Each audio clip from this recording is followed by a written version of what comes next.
Hey guys, it's GameShark aka Flash, and today I'm here for a quick tutorial font. We're going to be using myscriptfont.com and we're going to be creating our own custom fonts. So pretty much with this site, what it allows us to do is it gives us a template in a PNG format which we can load into our image editor. So for instance, I'm using Photoshop CC. Had to think about that. Pretty much what we want to do is we want to take the PNG first. Do not take the PDF. It probably won't open in Photoshop.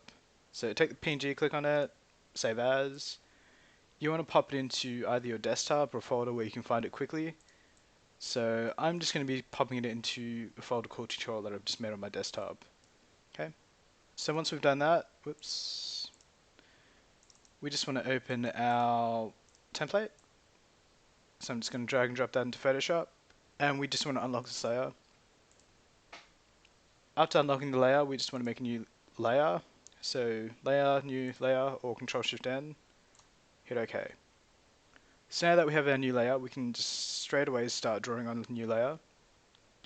It's not a good idea to draw on the original layer, just because if you make a mistake, you can't rub it out. Whereas if you do make a mistake on your, new layer, you can just, erase it, do whatever. It's nice and easy. Alright. So first things first, you want to be using either the brush tool or the pencil tool. That's the ones I recommend. I'm going to be using the pencil tool today, and I'm going to be using a size 13 pixel brush with my tablet. So I'm just going to, I'm going to show you a few, and then I'm just going to dump a template just to like speed up the process a little bit. So just quickly show you a few. So all you have to do is just pretty much just pop your letters onto the template. So I'm just quickly doing this, that's why it looks really messy.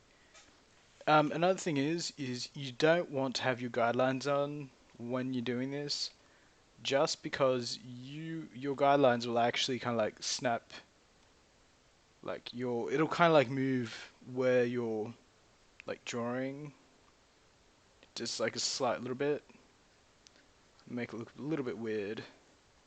Yeah, it's kind of hard to understand, but this is a terrible idea to do it. Also, the other thing is you don't want to have letters like protruding like that, obviously, like crossing. Hang on, I'll do a better example. So, for instance, like that, like because there's a box here. Pretty much anything outside this box will get cut off. So, for instance, my P will end up looking something like that, which should look a bit weird.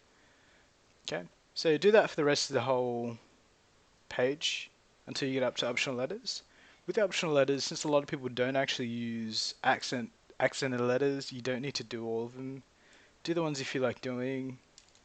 I usually just do like the symbols, like the brackets and ampersand. So go ahead, do all that stuff. I have no idea what that is.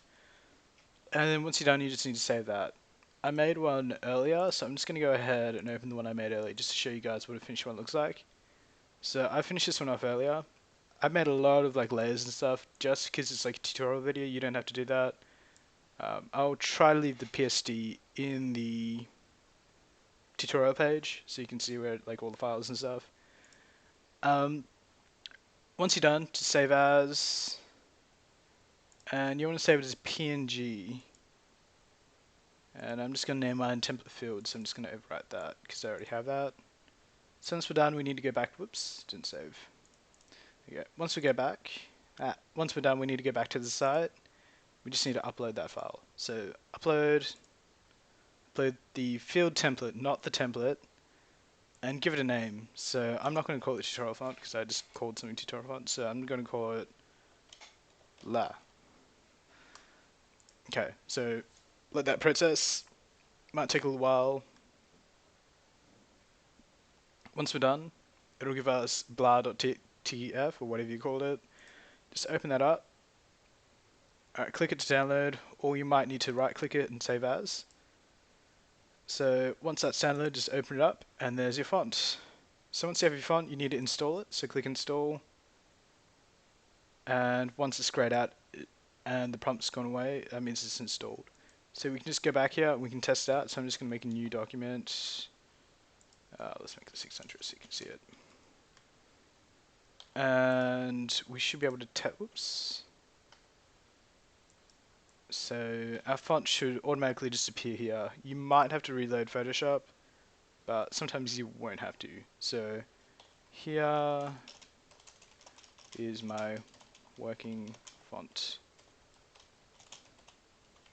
Okay, so it works, it's all good, and yeah, that's pretty much the end of the tutorial. Hope you guys enjoyed.